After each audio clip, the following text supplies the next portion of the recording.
Bonjour, j'espère que vous allez tous bien, ici Teslafil. Aujourd'hui j'ai remplacé mon ancien hub USB que j'avais dans ma console centrale par un nouvel appareil qui va être que je vais vous présenter. Donc, ce nouvel appareil m'a été envoyé par Tilliard. Donc n'hésitez pas si vous êtes intéressé, puisque jusqu'à fin novembre, donc jusqu'au dernier jour de novembre, vous avez 32% de remise sur tout le site avec mon code Teslafil, si jamais ça peut vous intéresser, que ce soit cet appareil ou des choses que j'avais présentées déjà précédemment. Donc cet appareil, c'est un nouvel appareil que j'ai reçu de la part de Tilliard et qui va me permettre donc d'avoir des boutons d'accès rapide. Par exemple pour préconditionner la batterie, donc plutôt que sur l'écran devoir rentrer ce que je faisais avant, par exemple j'allais sur une borne qui n'était pas recensée dans la voiture, donc il y a des minces, je me suis trompé, hop, des bornes rapides ici qui pourraient ne pas être recensées, et donc quand on se dirige par exemple sur un superchargeur, la supercharge se lance, enfin pardon, le préconditionnement se lance, et par contre c'est pas possible de le faire jusque là manuellement. Et donc avec cet appareil qui va remplacer mon hub USB, on va avoir quelques boutons qui vont permettre donc en l'occurrence de lancer un préconditionnement. On va pouvoir également avec un bouton facilement rabattre les rétroviseurs, parce que là le problème avec les rétroviseurs, quand on arrive dans une place un petit peu étroite, faut aller rentrer ici, aller appuyer sur un bouton. Pareil pour la boîte à gants, avec un seul bouton rapidement pouvoir ouvrir la boîte à gants, donc ça va éviter aussi pendant qu'on conduit d'avoir manipulé sur l'écran, ne plus avoir la carte qui s'affiche pendant quelques secondes, le temps qu'on aille ouvrir la boîte à gants. On va avoir aussi, alors ça c'est plus pour des gens qui sont chauffeurs VTC, etc., la possibilité d'ouvrir les portes côté droit, donc aussi bien la porte de devant que la porte de derrière. Voilà, donc ça c'est un appareil qui va me permettre de faire ça, et on voit ici sur la partie à droite de l'écran la possibilité aussi de passer des câbles si on le souhaite. Donc on peut toujours récupérer un câble sous le, comment on appelle ça, sous le petit boîtier ici. On a ici un port USB-C qui va permettre d'alimenter, donc on va simplement avoir un port USB-C qui va s'insérer ici. Il y a une petite rallonge qui est livrée avec. Donc ce câble là, hop, j'essaie de vous le montrer. Bon, on a un petit câble ici, donc il va permettre de le brancher. Et ensuite on a ce port qui va se brancher directement sur la prise qu'on a entre, sous l'aérateur à l'arrière, juste derrière moi. Et donc ce petit boîtier va permettre de contrôler tout ça, donc contrôler l'ouverture des portes, etc. Donc communiquer avec la voiture. Voilà, en plus de ça, donc on nous livre avec des petits supports comme ça en caoutchouc, au cas où on abîme celui qui est livré là. Et puis il y a aussi un petit outil qui permet donc de déclipser le cache qu'on aura derrière. Voilà, donc l'installation va durer à tout casser 5 minutes. Je vais vous montrer ça de suite. Avant ça, n'hésitez pas toujours à vous abonner. Comme d'habitude, je vous présenterai les produits que je reçois de la part de Tilliard. Voilà, donc première étape, je prends cet appareil. Il n'y a pas forcément de sens, donc soit vous pouvez le mettre comme ça, soit vous pouvez le mettre dans l'autre sens, comme vous souhaitez. Donc il n'y a pas vraiment de différence. Et vous voyez qu'ici en fait il va se glisser de manière diagonale directement ici, et on va pouvoir l'insérer. Avant de faire ça, j'ai juste branché moi ce câble de manière à ce que je sois pas embêté. Voilà. Oups. Et donc ici il va venir se brancher indirectement dans la console centrale. J'essaie de remettre mon trépied, c'est pas évident. Voilà, donc je le remets dessus, je le branche. Voilà, donc moi sur la mienne j'ai bien deux emplacements. Et donc ensuite ici je vais pouvoir l'insérer tout simplement et le faire coulisser. Voilà, c'est aussi simple que ça. Donc là j'avais un câble, hein, parce que je suis en train de charger ma GoPro en même temps. Et quand on le ferme, vous voyez, hein, je pourrais passer le câble ici à l'intérieur, de manière à pas avoir un câble qui traîne, si je le souhaitais. Voilà, ça, il y a le petit inconvénient ici, c'est que l'ouverture est un tout petit peu moins grande. Elle fait, on va dire à peu près 2 cm de moins en ouverture. Mais bon, dedans on a déjà cette boîte, hop, que j'avais commandée. Donc c'est pas très gênant. Moi je trouve que c'est pas mal. Et voilà, donc deuxième étape, on va aller brancher ce câble, hein, enfin ce module à l'arrière de la voiture. On se dirige derrière.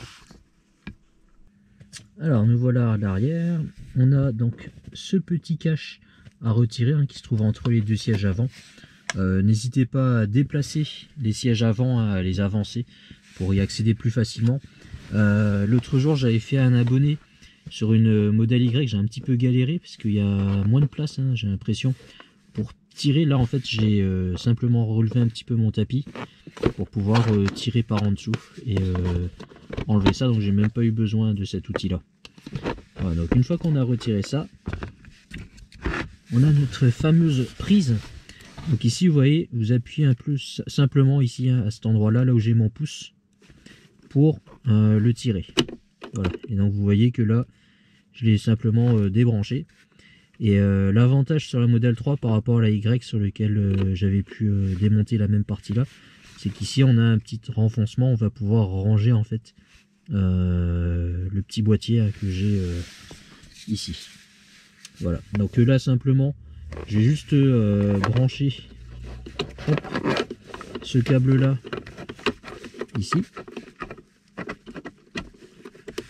voilà, et l'autre bout du câble va venir directement à cet endroit là.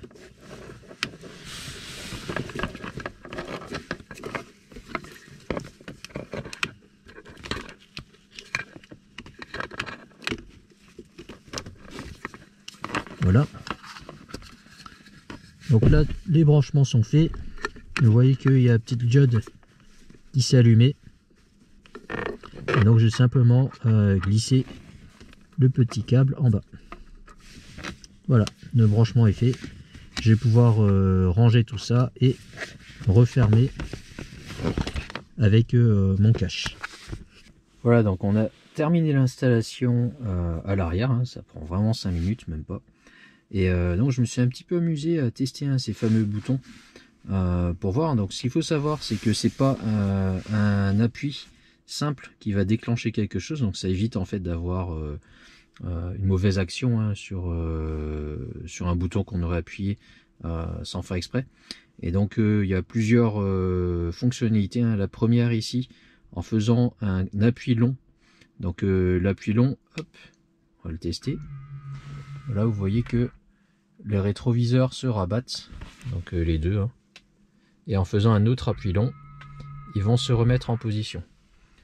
Voilà. Deuxième chose, donc en faisant un double clic, donc il n'y a pas besoin de le faire très vite, hein, on appuie 2 fois dessus, et ce premier bouton là va permettre donc de lancer un préconditionnement. Donc on appuie 2 fois. Ouais, et là on entend en fait la voiture qui fait un petit bruit, et donc qui lance le préconditionnement. Le préconditionnement n'est pas indiqué sur l'écran, donc ça c'est une chose à savoir, donc il faut faire attention aussi, parce que sinon vous avez préconditionné sans le vouloir. Donc là si je rappuie 2 fois dessus, on va entendre le bruit qui va diminuer, et donc ce qui signifie qu'on a coupé le préconditionnement. Voilà. Ensuite ici on a le deuxième bouton, donc je vais faire un appui long. Voilà, et la boîte à gants s'ouvre. Donc là si je refais un appui dessus, ça va pas se fermer parce que c'est une action manuelle, hein. Hop. Et si je fais un double clic, voilà, c'est les lampes, hein, de courtoisie, hein, ici, qui vont s'allumer. Et si je refais un double clic, ça va s'éteindre. Voilà. Et enfin, la troisième fonctionnalité, c'est pour ouvrir les portes, hein, côté passager, devant et derrière. Donc si je fais un appui long, voilà, c'est la porte à l'arrière qui s'ouvre. Et si je fais un double clic, Voilà, c'est la porte à l'avant qui s'ouvre. Donc, je n'ai plus qu'à pousser pour faire, enfin le passager peut rentrer sans avoir à actionner les poignées. Voilà, on a le petit câble qu'on peut brancher ici, hein, toujours en USB-C. Et voilà, donc c'est plutôt pas mal. Par rapport à ce que moi j'avais avant, je perds les USB-A. Bon, enfin, notre compte, je m'en servais pas. Mais si vous voulez brancher en USB-A, ben, vous pourrez plus avec ce truc. Mais voilà quoi, sinon c'est tout. Moi maintenant j'ai plus que des câbles qui sont en USB-C, USB-C dans la voiture. Je me suis un peu adapté. Voilà, donc voilà tout. L'avantage aussi, hein, de cet appareil là, c'est que ici vous allez pouvoir donc toujours utiliser, hein, le deuxième USB-C qui est laissé libre. Donc vous pouvez toujours avoir votre câble qui est libéré pour avoir quelque chose qui charge. Par exemple, j'ai le petit boîtier CarPlay qui reste à l'intérieur, hein. Je vais pas le brancher ici pour le charger, je le mets à l'intérieur et qui permet donc de toujours le dissimuler. Voilà, bah, j'espère que la vidéo vous a plu, que ça pourrait vous servir. Je sais qu'il y a pas mal de personnes, hein, qui cherchent à préconditionner et on peut pas le lancer sur l'écran sauf à le tromper en fait en mettant un autre superchargeur par exemple quand on se dirige pas sur un superchargeur. Donc là il y a une solution qui vous est proposée, ça ressemble un peu à des sexy boutons.